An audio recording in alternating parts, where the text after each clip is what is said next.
सभी यात्री बस से बारी बारी उतरने लगते हैं।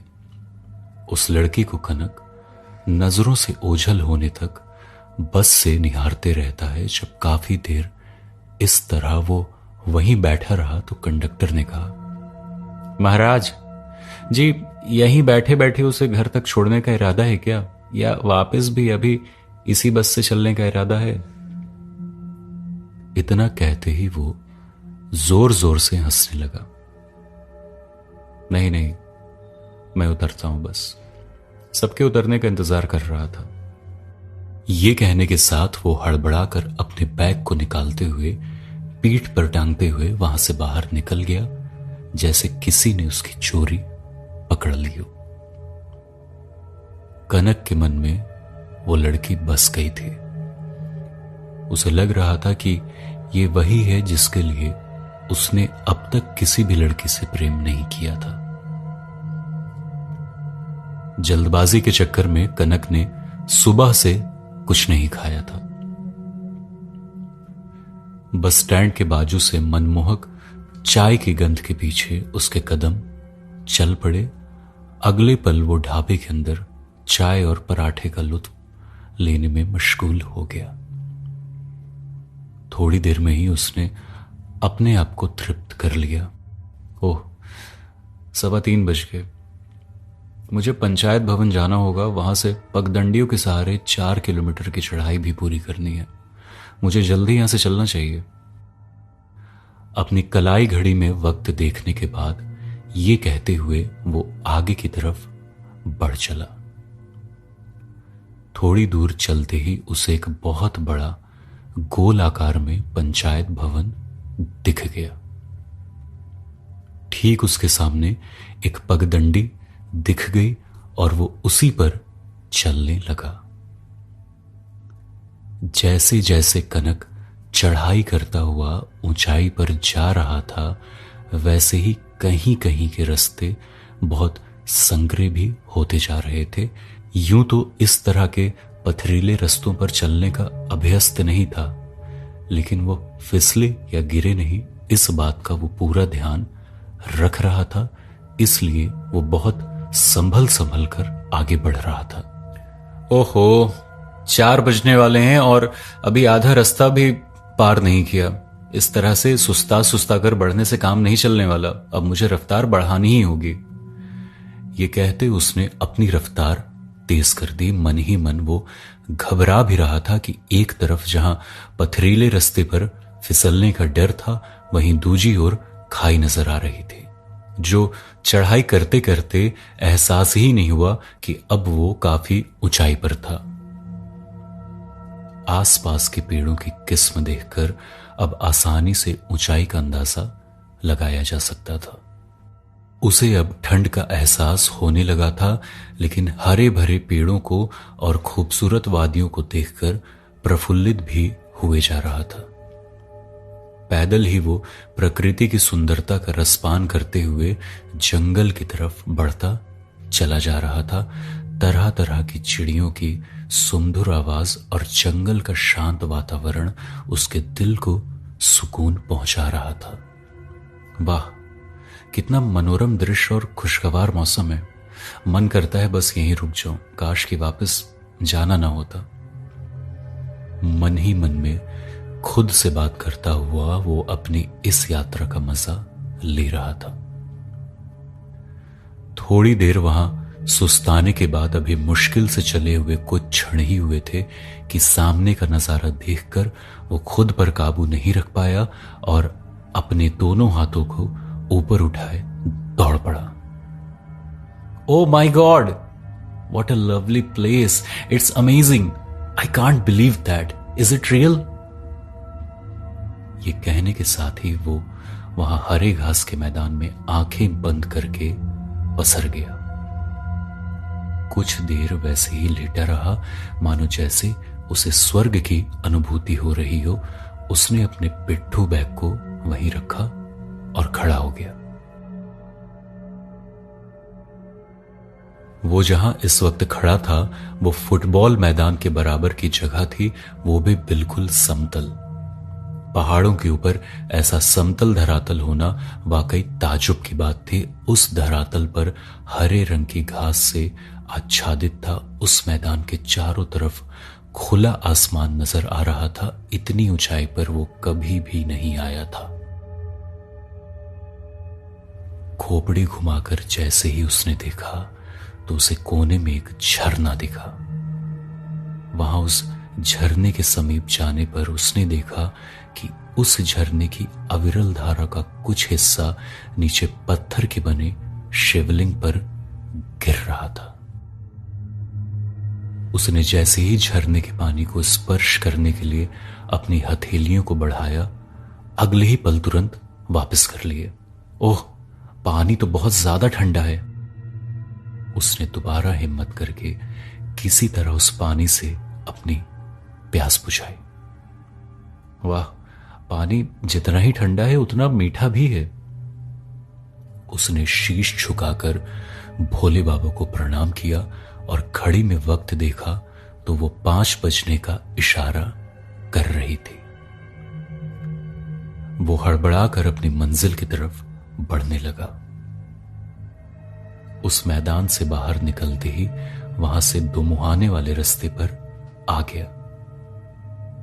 ओह, कैसी विडंबना है। चौकीदार फहीम ने मुझे किस रास्ते का चुनाव करने के लिए कहा था, मुझे याद ही नहीं आ रहा। मुझे लेफ्ट वाले से जाना था या राइट वाले से। अभी वो निर्णय ले ही रहा था कि अचानक उसने देखा कि वहां से थोड़ी दूर पर ही बाएं मार्ग पर एक लड़की पेड़ के नीचे बैठी है और वो अपने पैर को पकड़े रो रही है।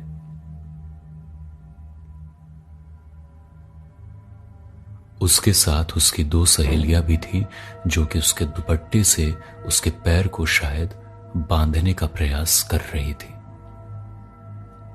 कनक ने ध्यान से देखा तो पता लगा कि उस लड़की के पैर से खून बह रहा है। वो अपने बैग को फेंकते हुए इस लड़की की तरफ लपका और बोला, ओह, बहुत खून बह गया है, क्या मैं आपकी कोई मदद कर सकता हूं? वो युवतियां असहज भाव से एक दूसरे का मुंह ताकने लगी। फिर वो आपस में ही एक दूसरे से आंखों के इशारे से बातें करने लगी, जैसे किसी अजनबी को देखकर किया जाता है। ये देखते ही कनक ने मधुर आवाज में कहा, भरोसा रखिए, मैं चुटकी बजाते ही आपको ठीक कर दूंगा। ये सुनकर तीनों शांत हो गई। कनक ने अपने पिट्ठू बैग से फर्स्ट एड का किट निकाला जो चलते वक्त उसने बैग में डाला था।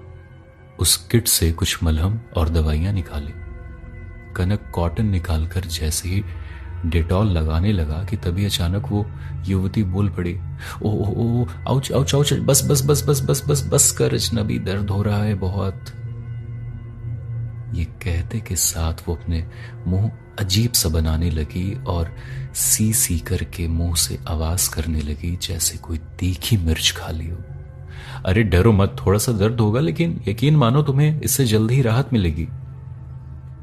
ये कहते ही कनक उसके पांव में मलहम लगाने लगा और मलहम लगाते ही पट्टी को उसके पांव में फुर्ती के साथ लपेटने लगा। ओई मां, मर गई, अरे छोरे मार के एकदम लेवेगा कि आज। ये सुनते ही कनक के साथ साथ बाकी की 2 लड़कियां भी हंसने लगी। जब हंसी का माहौल शांत हुआ तो कनक की नजर उस घायल लड़की पर पड़ी। कनक ने इसी समय पहली बार उस घायल लड़की का चेहरा देखा था। सांवली सी, मनमोहक रूप, जैसा कि स्वर्ग की अप्सरा मोहिनी हूबहू वैसे ही लग रही थी। मानो जैसे किसी सांचे में ढालकर उसके रूप को ढाला गया हो और उसके एक एक नए नक्शों को बारीकी से तराशा गया हो। उसके गुलाब के फूल के पंखुड़ियों जैसे होंठ के ठीक नीचे बाएं तरफ एक काला तिल, जिसने उसकी खूबसूरती में और भी 4 चांद लगा दिए थे। उसकी आंखों में कशिश थी जो कि किसी भी इंसान को घंटों बांधे रखने की काबिलियत रखती थी। उसके जिस्म को यौवन की अंगड़ाइयां लेते हुए ज्यादा वक्त नहीं हुआ था, लेकिन इतना समृद्ध होते हुए भी उसके मन में अलग सा ठहराव था जो कि किसी भी इंसान को वश में करने को काफी था। कनक बिना कुछ कहे अपलक उसे देखता रहा काफी देर तक। ऐसे देखने पर उस लड़के ने खुद को असहज महसूस किया और वो घायल लड़की शर्माते हुए बोली, क्या हुआ बाबू? कुछ नहीं, कुछ भी तो नहीं। वो उसके सवाल से झेप गया, सामान्य होता हुआ बोला, आप लोग यहां क्या कर रहे हो, वो भी इतने घने जंगल में? कनक की बात सुनते हुए सलोनी बोल पड़ी, इन्हीं घने जंगलों में थोड़ी दूर जाने पर हमारा घर है। हमारा यहां बहुत बड़ा गौशाला है जहां 12 गाय और 18 भैंसे हैं। आसपास के गांव में, शहर में दूध की सप्लाई होती है। उन जानवरों के लिए घास और पत्तियों की तलाश में जंगल में बहुत दूर दूर तक जाते हैं। मैं सामने वाले पेड़ से दरांती से पत्तियां काट रही थी कि अचानक संतुलन बिगड़ा और अपने ऊपर नियंत्रण नहीं रख पाई और मैं इतनी ऊंचाई से नीचे गिर पड़ी। इतनी ऊंचाई से गिरने के बाद मैं काफी देर वहीं बैठी रही, लेकिन जैसे ही मैंने उस जगह से उठने की कोशिश की तो मेरा दाहिना पांव दराती के ऊपर पड़ गया। दराती का बाहर नुकीला भाग का थोड़ा सा हिस्सा मेरे पांव में लगने की वजह से खून भी निकल आया। इतना सुनते ही कनक बोल पड़ा, आप घबराइए नहीं, उस भगवान ने मुझे आपकी मदद के लिए भेजा है। बिल्कुल सही कहा तुमने अजनबी, वो तो शुक्र है कि तुम वक्त पर आ गए। मैं तुम्हारा ये एहसान नहीं भूल सकती। तुम वाकई मेरे लिए किसी मसीहा से कम नहीं। ये सुनते कनक मुस्कुरा गया। सलोनी अब काफी राहत महसूस कर रही थी। उसने मीठी मुस्कान के साथ पूछा, तुम कौन हो अजनबी, और शाम को अकेले कहां जा रहे हो? शायद आपको पता नहीं, सूर्यास्त के बाद यहां जंगल में घूमना किसी खतरे से खाली नहीं है। डर कैसा? अब कुछ अपने लोग जो मिल गए हैं और बहुत दिनों बाद जंगल में आना अच्छा लगा। ये सुनते ही वो तीनों युवतियां भी मुस्कुरा गईं। इस मुस्कुराहट के साथ शायद कनक और सांवली सलोनी के बीच कुछ अनकही बातों से एक सुखद सफर शुरू हो चुका था। लो जी, आपकी मरहम पट्टी तो हो गई, अब थोड़ा आराम से जाइएगा। ये कहकर कनक अपनी मंजिल की तरफ जाने को मुड़ा ही था कि एक आवाज आई, बाबू, बुरा ना मानो तो क्या मुझे मेरे घर तक छोड़ दोगे? यहीं थोड़ी दूर में पास में ही है। कनक ने अपनी घड़ी की तरफ देखा। घड़ी में 5:30 बजे का वक्त हो रहा था। थोड़ी देर तक कनक की तरफ से जब कोई जवाब नहीं आया तो सलोनी बोली, क्या हुआ बाबू, कोई परेशानी है क्या? नहीं नहीं, ऐसी कोई बात नहीं है, चलिए मैं आपको छोड़ देता हूं। ये कहकर उसने सांवली सलोनी के नाजुक हाथों को थामते हुए एक तरफ से पकड़ा। उसका एक हाथ अपने कंधे पर रखकर सहारा देता है। उसके नर्म हाथों के स्पर्श से उसे करंट सा एहसास होता है। उसके जिस्म की छुअन से उसमें जिस्म से मादकता का एहसास हो रहा था। एक ऐसी भीनी भीनी यौवन की खुशबू जो उसके मन को बेकाबू कर रही थी। उसके दिल और दिमाग पर एक फितूर सा चढ़ गया था, मानो एक अनछुआ एहसास जिससे वो हमेशा कोसों दूर रहता था, लेकिन आज अनजाने में ही सही बेहद उसके करीब था। अच्छा, तो मैं पूछना ही भूल गया कि तुम्हारे घर में कौन कौन है? कनक ने सलोनी के बारे में और विस्तार से जानने के विचार से पूछा। मेरे घर में मेरे माँ पिताजी के अलावा हम 3 बहनें ही हैं। क्या तुम्हारा कोई भाई नहीं है? नहीं, हम 3 बहनें ही हैं। हमारे गांव में तो लड़कियां ही ज्यादा होती हैं और जिनके यहाँ लड़कियां होती हैं उस घर को भाग्यशाली माना जाता है। वाह, ये तो बहुत अच्छी सोच है।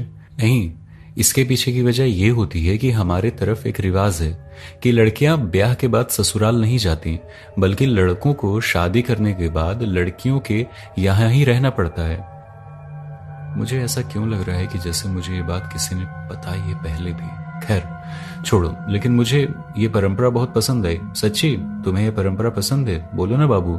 सलोनी की बात को बीच से घुमाते हुए वो बोल पड़ा, हम पिछले आधे घंटे से चल रहे हैं। तुम्हारा घर कितनी दूर है?